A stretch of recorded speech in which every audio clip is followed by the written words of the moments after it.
Hola, bienvenidos a todos a nuestras conversaciones en cuarentena. Soy Mariano Biol, soy ginecóloga y estoy con Felipe Hurtado, psicólogo, sexólogo. Y bueno, Felipe, ¿de qué vamos a hablar?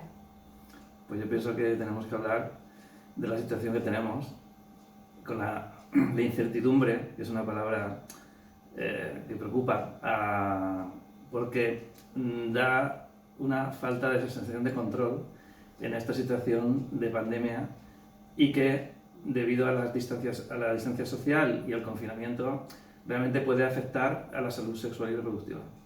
Ujú. Y este confinamiento del que nos estás hablando, ¿qué efectos crees que puede producir sobre la actividad sexual? Pues bueno, dado que se trata de una situación estresante que genera una obligatoriedad de estar encerrados y también va a producir cambios en los hábitos, ¿vale? Entonces, de alguna forma, si tú vives en casa con pareja o con familia, lo que ocurre es que limita la intimidad, por un lado. Por otro lado, es normal que aumenten las tensiones en el hogar. Y si no se saben resolver, pues eso va a generar también una mayor dificultad en el control de las emociones.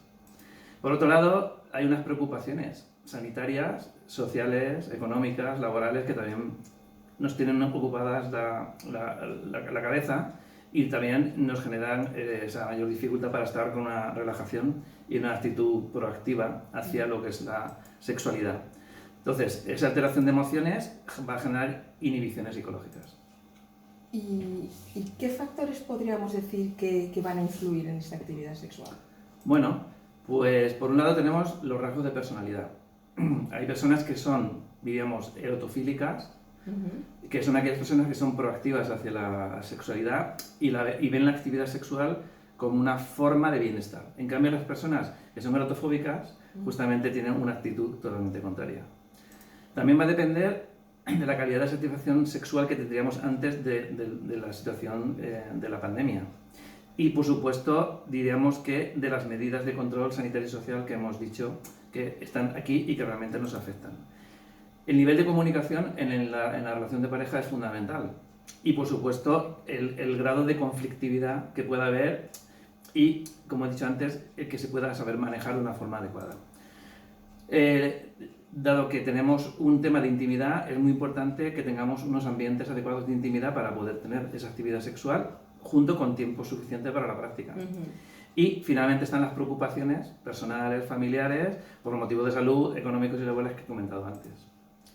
Y la incertidumbre del contagio, todo esto que lo tenemos a flor de piel, en la relación sexual, ¿qué efecto va a tener? Pues a ver, por un lado, si no podemos guardar medidas de confinamiento por motivos laborales, por ejemplo, va a producir un temor anticipatorio ante un posible contagio. Esto va a generar, además, por toda la tensión, las noticias, un estado de alerta, que va a producir una inhibición en muchas personas en su interés sexual y una dificultad para poder responder sexualmente. Ya sabemos factores y ahora, ¿qué podemos decirles? ¿Qué estrategias les podemos dar para eliminar esa incertidumbre al contagio? A ver, por un lado es importante partir de los conocimientos científicos actuales y sabemos que el coronavirus se transmite a través de las secreciones orales, de las respiratorias y de las heces. En menor cantidad se ha encontrado en orina y lo que sí que sabemos es que no se ha conseguido aislar ni en el semen ni en el flujo vaginal. Vale, entonces, por un lado tenemos las parejas estables y que conviven, ¿vale? Esa es una primera situación. Si ambos miembros de la pareja o bien del resto de la familia han guardado las medidas de confinamiento, al menos durante un periodo de ventana de más de 15 días, y no han manifestado ningún síntoma centinela de la infección, no tienen por qué precisar ninguna medida preventiva. O sea que ese es un mensaje claramente positivo. Claro, ahí una vida, diremos, en principio sin riesgos. Ahora bien, tenemos la segunda situación, pareja estable y con convivencia, que uno de los miembros, los dos o algún miembro de la familia, no puede guardar la medida de distancia social. Entonces ahí sí que es preciso tener en cuenta una serie de variables. Por ejemplo, no tener relaciones sexuales si ha habido manifestaciones, digamos, reconocidas de infección por COVID-19. O bien, si ya no las tienen, pero todavía no hay una prueba diagnóstica. Por otro lado, hemos dicho que tenemos que tener, en estos casos, un periodo de ventana de mayor de 15 días. Por otro lado, las medidas de lavado con agua y jabón son unas medidas siempre necesarias antes de la práctica sexual. Hay que priorizar, sobre todo, la actividad sexual centrada en caricias, en juegos eróticos que minimicen el contacto con los fluidos de riesgo. No realizar nunca prácticas bucales en la zona anal. Usar condones para el sexo bucogenital y el coitanal. Evitar también posturas coitales cara a cara. Y si se utilizan juguetes sexuales, igual que con las manos, hay que lavarlos previamente con agua y jabón y, por supuesto, después de la actividad sexual. También se puede practicar la autoestimulación. Esa siempre es sin ningún riesgo.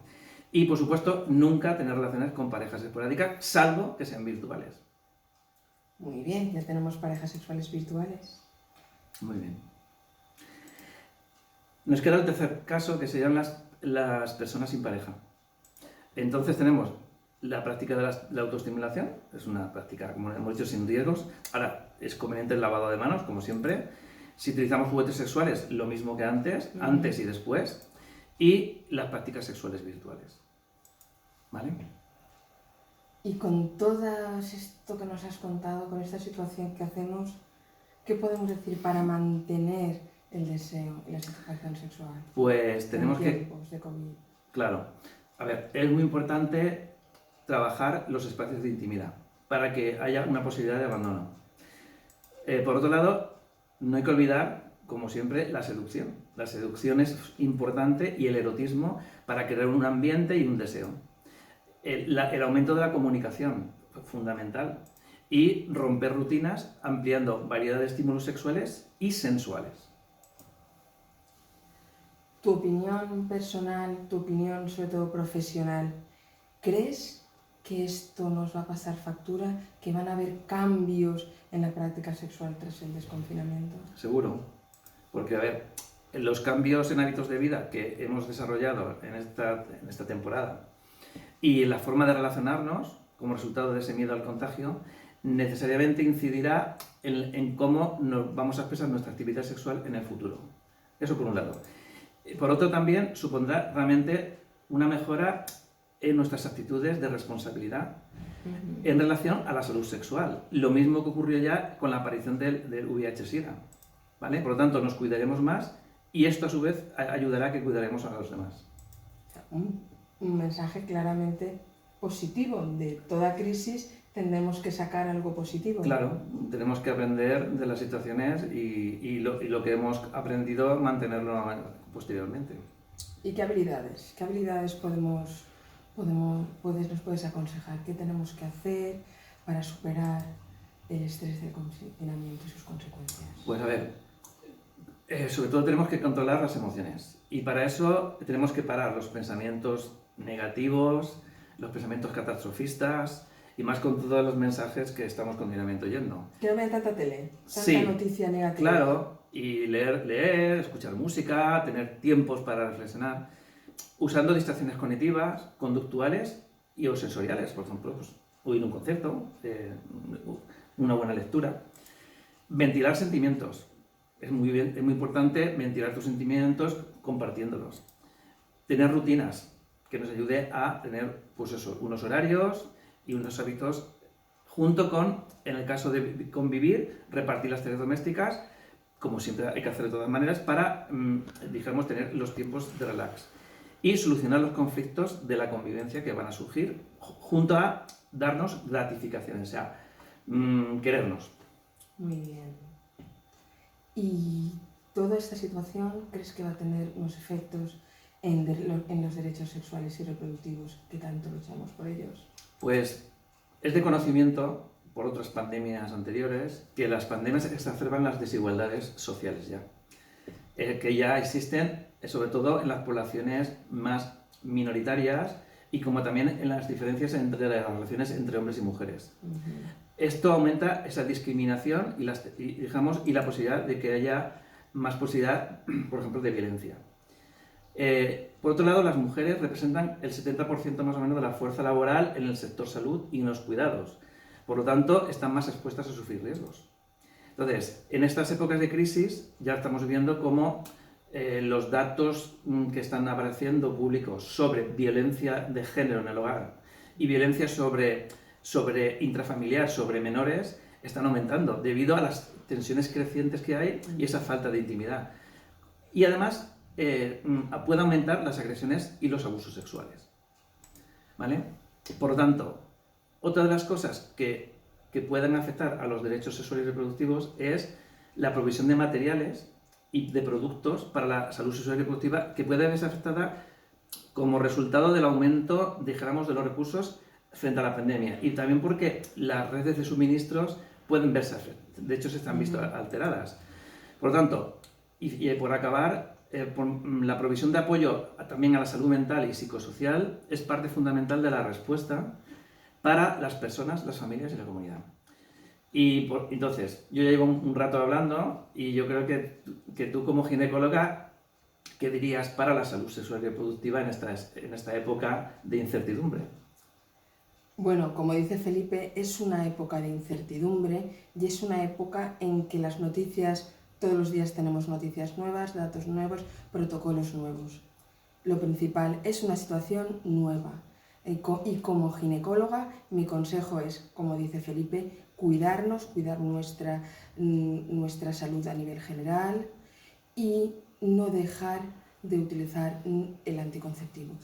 Y ante cualquier duda, consultar con nuestro ginecólogo. No fiarnos de lo que dice Internet, no fiarnos de lo que nos dice nuestra compañera de piso. Ante la duda, pregunta a tu ginecólogo y que es el que te conoce y el que valorará si es mejor continuar con el método anticonceptivo o cambiar. Bueno, Felipe. Bueno, pues una charla, bueno, que podemos poner pues nuestro punto de ayuda a la población y sí, nuestro granito de arena. Claro. Bueno, pues muchas gracias por escucharnos a los dos. Hasta luego. Vale, adiós.